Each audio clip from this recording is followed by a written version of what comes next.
अस्सलामुअलैकुम, आप देख रहे हैं के न्यूज HD में हूं हारिस अली शाह गिलानी। खबर शामिल करते हैं तानलियावाला से। तानलियावाला के थाना गढ़ फतेह शाह के हवाला से, जहां की पुलिस अवाम के जानल माल की तहफ्फुज देने में बुरी तरह नाकाम। आए रोज शहरी चोरों और डकैतों के हाथों लुटने लगे। इस हवाले से मजीद रिपोर्ट कर रहे हैं तानलियावाला से हमारे नुमाइंदे अली हसन साबरी। जी साबरी, आगाह कीजिएगा। जी, पुलिस थानागढ़ फतेह शाह इलाका में जराइम को रोकने में बुरी तरह नाकाम नजर आती है। इसकी सबसे बड़ी वजह इलाका की सियासी शख्सियात के साथ साथ पुलिस अफसरान की मुबैना मुदाखलत भी है। कुछ रोज पहले CIA स्टाफ ने सलीम नामी रिकॉर्ड याफ्ता डकैत की इंकशाफ रिपोर्ट जारी की, जिसमें दौरान तफ्तीश मुलजिम ने कई वारदातों का एतराफ भी किया। पुलिस थानागढ़ के सामने भी एतराफ के बावजूद उस पे मुकदमा दर्ज करने में ताखीर की गई, बल्कि एक निजी TV चैनल ने तो रिकॉर्ड याफ्ता मुलजमान बाप बेटे को इंतहाई शरीफ और मजलूम बना के पेश करने की कोशिश की। इस हवाला से चोरों के हाथों लुटने वाले मुतासरीन थाने के बार बार चक्कर लगाने पर मजबूर हैं।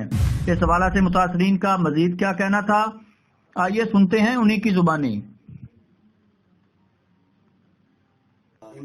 जो कुछ भी मुसलम पिया सारी दुकान पकड़े जी ऐसे जो को जाने आंदा शाम ਨੂੰ ਬਹੁਤ ਪਿੱਛੇ ਪਤਾ ਲੱਗਾ ਚੋਰ ਦਾ ਨਹੀਂ ਪਿਆ ਚੋਰ ਪਕੜੇ ਹੋਇਆ ਉੱਥੇ ਜੀ ਕੋਈ ਇਮਤਿਹਾਨ ਵਾਕੇ ਮੁਸਲਮਾਨ ਵੀ ਬੰਦਾ ਜਾਂਦਾ ਜਿਹੜਾ ਪਕੜੇ ਹੋਇਆ ਜੀ ਐਸੇ ਜੋ ਕੋ ਬਾਹਰ ਜਾਣ ਬਾਹਰ ਸ਼ਾਮ ਨੂੰ ਵੀ ਸਾਦੇ ਲੈਣੇ ਆ ਕੋਈ ਗੱਲ ਵੀ ਨਹੀਂ ਕਰਦਾ ਨਹੀਂ ਪਿਆ ਤੇ ਲਿਹਾਜ਼ਾ ਸਾਡੀ ਉੱਥੇ ਜੀ ਕੋਈ ਮਦਦ ਕੀਤੀ ਜਾਵੇ ਜਿਹੜਾ ਵੀ ਬੰਦਾ ਜਾਂਦਾ ਜਿਹੜਾ ਨਾਲ ਲੈ ਕੇ ਜਾਂਦੇ ਜਾਂ ਬਾਹਰ ਚਲੋ ਬਾਹਰ ਤੁਹਾਨੂੰ ਸਾਦੇ ਲੈਣੇ ਆ ਕੋਈ ਗੱਲ ਵੀ ਨਹੀਂ ਕਰ ਰਹੇ ਤੇ ਲਿਹਾਜ਼ਾ ਸਾਡੀ ਹੈ ਜੀ ਮਦਦ ਕੀਤੀ ਜਾਵੇ ਸਾਨੂੰ ਜੀ जो भी नुकसान होया मिलिया जावे।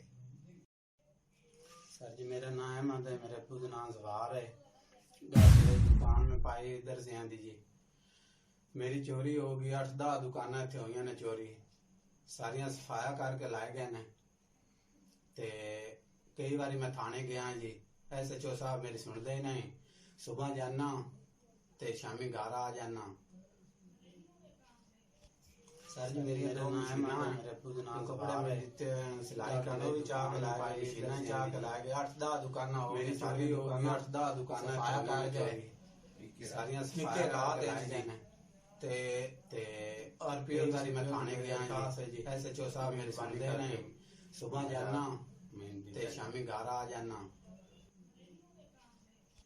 सर जी मेरी 2 मशीना है, जो कपड़े में दिते सिलाई करने भी चाह के लाए गए, मशीना चाह के लाए गए। 8-10 दुकाना हो गई, सारिया दुकाना सफाया कर गए एक रात है जी।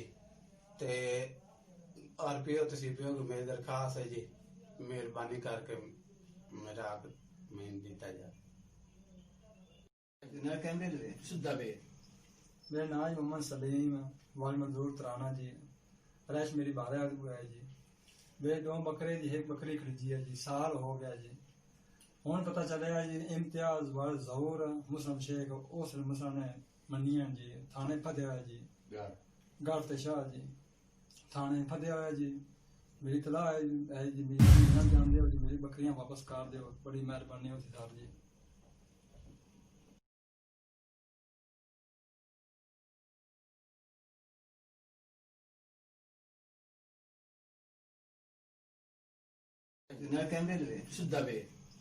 मेरा नाम मोहम्मद सलीम वाल मंजूर तराना जी।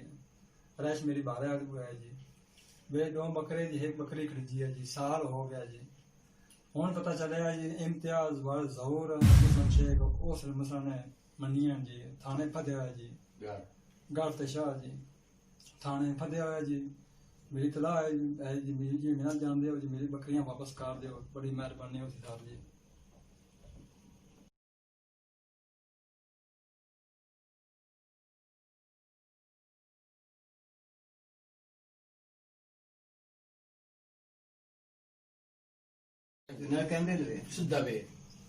मेरा नाम मोहम्मद सलीम वाल मंजूर तराना जी। रैश मेरी 12 है जी। मेरे 2 बकरे जी, एक बकरी खरीदी है जी, साल हो गया जी। हुन पता चलिया जी इम्तियाज वाल जहूर मुस्लिम शेख उस मुसला ने मनिया जी थाने फदे हुआ जी, गढ़ फतेह शाह जी थाने फदे हुआ जी। मेरी तलाह है जी, मेरी जी ना जान दो जी, मेरी बकरियां वापस कर दो, बड़ी मेहरबानी होती साहब जी।